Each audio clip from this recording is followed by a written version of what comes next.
Hello दोस्तों, स्वागत है आप सभी लोग का अपने चैनल आरएसपी स्टडी पॉइंट पर। उम्मीद करते हैं आप लोग बहुत अच्छे होंगे।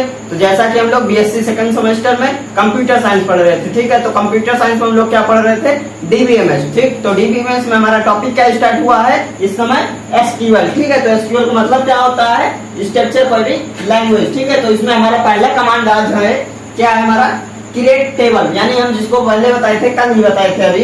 तो उसमें क्या बताए थे, पहले क्रिएट करेंगे फिर अल्टर, ठीक है। तो इसमें हम पहले देखते हैं अपना क्रिएट, मतलब हम टेबल को कैसे क्रिएट करते हैं, कौन सा कोड हमको यूज करना पड़ता है, कैसा फॉर्मेट है उसका, ठीक है। तो वो हम देखते हैं यहाँ पे, ठीक। यहाँ पे क्या है, सबसे पहले हमको क्रिएट टेबल करना है, तो क्रिएट टेबल लिखेंगे, ठीक है।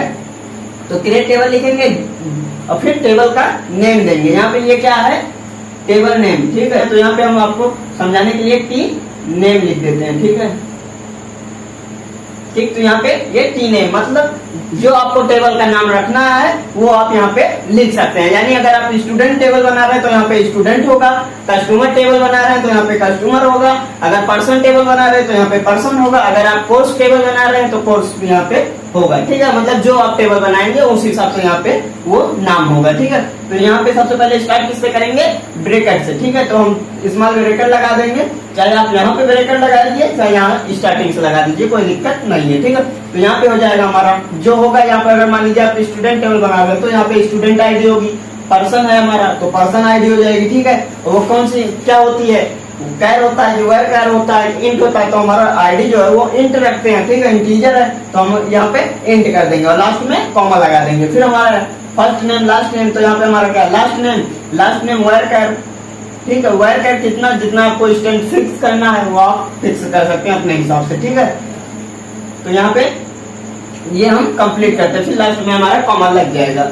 फिर यहाँ पे फर्स्ट नेम लास्ट नेम हो गया, फर्स्ट नेम सेम वही कॉमा लगा देंगे, कंप्लीट हो जाएगा। अब फिर हमको एड्रेस लिखना है, तो एड्रेस लिखेंगे, वो भी हम क्या लिखेंगे, वेयर कैर में, ठीक है। तो वेयर कैर लिखेंगे, उसके बाद जो आपके एड्रेस के स्ट्रेंथ होगी उस हिसाब से हम यहाँ पे वैल्यू सेट कर देंगे, उसको फिर कॉमा से क्लोज कर देंगे, ठीक है। फिर यहाँ पे क्या है, सिटी लिखना है, सिटी के लिए भी हम वेयर कैर यूज कर रहे हैं, उसका आप स्ट्रेंथ फिक्स कर दीजिए, मतलब जितना आपकी सिटी में आता हो। जैसे कई कई सिटी है तो छोटे में है और कई कई सिटी के नाम बड़ा है, तो उस हिसाब से आप वैल्यू सेट कर सकते हैं, ठीक है। यहाँ पे हम सब एग्जांपल में लिए हैं, ऐसा कुछ नहीं है कि यहाँ पे किसी का फर्स्ट नेम 143 वर्ल्ड का हो सकता, नहीं हो सकता, लेकिन हम एग्जाम्पल में समझाने के लिए लिए हैं, ठीक है।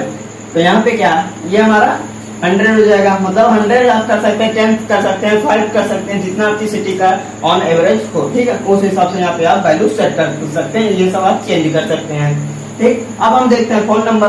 फोन नंबर के लिए क्या है, ये फिक्स है, फोन नंबर लिखेंगे, यहाँ पे कैरेक्टर जो हम स्ट्रेंथ की फिक्स है। यानी अगर हम फोन नंबर कोई लिखता है फोन नंबर पे, यहाँ पे मान लीजिए कोई इसको क्या कर दिया, 100 कर दिया, तो फोन नंबर 100 डिजिट का होता है, नहीं होता है।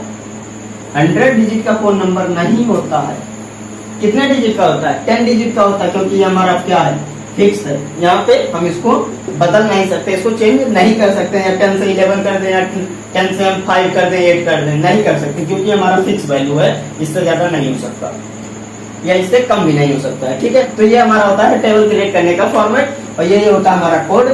यहाँ पे अगर हम पहले बता चुके हैं, अगर मान लीजिए हम पर्सन टेबल की क्रिएट कर रहे हैं, आप हो सकता है स्टूडेंट टेबल क्रिएट करें कि स्टूडेंट का नाम क्या है, उसका रोल नंबर क्या है, या उसका एड्रेस क्या है, उसका फोन नंबर क्या है, तो वो सब आपको सिर्फ स्टूडेंट पर्सन के प्लेस पे स्टूडेंट लिखना है। यहाँ पे क्या हो जाएगा, student ID same, first name last name, वो तो स्टूडेंट का भी रहेगा और पर्सन का भी रहेगा, और एड्रेस में क्या रहेगा, एड्रेस पर्सन का भी रहेगा और स्टूडेंट का भी रहेगा, सिटी एड्रेस का पर्सन का, ये दोनों सेम आ जाएगा। फोन नंबर मतलब क्या करना है आपको, जहाँ पे पर्सन है वहीं पे स्टूडेंट कर देना है, ठीक है। तो आप उस हिसाब से कर सकते हैं। अब कोर्स टेबल बना रहे हो तो फिर ये फार्मूला लगाए तो ये नहीं लग सकता, क्योंकि यहाँ पे उस कोर्स टेबल में क्या होता है, फर्स्ट नेम लास्ट नेम होता ही नहीं है, उसका कोई सिटी और एड्रेस होता ही नहीं है, ठीक है। तो थोड़ा ध्यान से बनाइएगा टेबल, जिससे यहाँ पे हो सकता है कोर्स की बनाए तो वहाँ पे ये सब लिख दे, तो ये सब नहीं रहता है वहाँ पे। मतलब अगर कोर्स आप बना रहे हैं तो कोर्स के हिसाब से रहेगा, कोर्स आईडी क्या है, किस कोर्स के लिए कोर्स का नाम क्या है, या किस कोर्स के लिए किस बच्चे के लिए अप्लाई किया जा सकता है, कौन से बच्चे ये पढ़ सकता है कोर्स, तो उस हिसाब से यहाँ पे वैल्यू सेट करना पड़ेगा हमको, ठीक है। तो यहाँ पे ये हमारा कंप्लीट होता है। अब चलिए हम इसको सिस्टम पे अपने देखते हैं कैसे ये हमारा सही है कि रन करता है, कि टेबल क्रिएट होता है कि नहीं होता है, या कुछ एरर आता है, क्या होता है। चलिए फिर अपने सिस्टम पे हम देखते हैं अब क्या होता है यहाँ पे। ठीक, तो चलिए फिर हम यहाँ पे देखते हैं। सबसे पहले हमें डाटाबेस क्रिएट करना पड़ेगा। डाटाबेस क्रिएट करने के लिए सबसे पहले हम देखते हैं कितना हमारा डाटाबेस इसमें है। तो उसके लिए कोड लिखेंगे सो डाटाबेसेस सेमीकोलन। ठीक है, जब सेमीकोलन लगाने के बाद हम इंटर करेंगे तो हमारा जितना डाटाबेस होगा वो शो कर जाएगा। तो यहाँ पे है पहला इंफॉर्मेशन स्कीमा, उसके बाद माई एसक्यूएल परफॉर्मेंस स्कीमा, फिर क्या है आरएसपी डीबीएस, फिर यस वाई यस। तो यहाँ पे हम ये हमारा लगभग 5 यहाँ पे डाटाबेस है। अब हम चलते हैं अपना नेक्स्ट एक क्रिएट करते हैं। ठीक है, तो यहाँ पे क्रिएट करने के लिए आपको लिखना पड़ेगा क्रिएट, क्या लिखने का पड़ेगा, create database, database create database, जो आपका डाटाबेस का नाम रखना चाहते हैं। तो आप मान लीजिए हम यहाँ पे सिर्फ अपना शॉर्ट फॉर्म में आरएसपी लिख देते हैं। ठीक है, तो हम आरएसपी लिखने के बाद से लास्ट में हमको सेमीकोलन यूज करना, फिर इंटर यूज कर देना। ठीक है, तो हमारा डाटाबेस क्रिएट हो जाएगा। तो यहाँ पे देखिए क्रिएट हो गया है। अब हम, ठीक है, ये हमारा क्रिएट हो गया है। अब यहाँ पे हम क्या करते हैं, अपना टेबल क्रिएट करते हैं। तो टेबल क्रिएट करने के लिए हम कोड लिखते हैं। ठीक है, देखिए यहाँ पे, तो यहाँ पे देखिए हम थोड़ा टेबल एक क्रिएट करने के लिए जो फॉर्मेट था वो हम लिख चुके हैं। यहाँ पे देख लीजिए आप लोग अच्छे से, देखिए यहाँ पे लिखा है सबसे पहले क्रिएट टेबल, फिर पर्सन, जहाँ पे वो हम लिखवाए थे बोर्ड पे भी। फिर वो क्या है, पर्सन है तो पर्सन की आईडी होगी, पर्सन आईडी इंट, फिर कॉमा, फिर लास्ट नेम वेयर कर। यहाँ पे हम क्या किए, साइज थोड़ा चेंज कर दिए। तो यहाँ पे कितना है 255।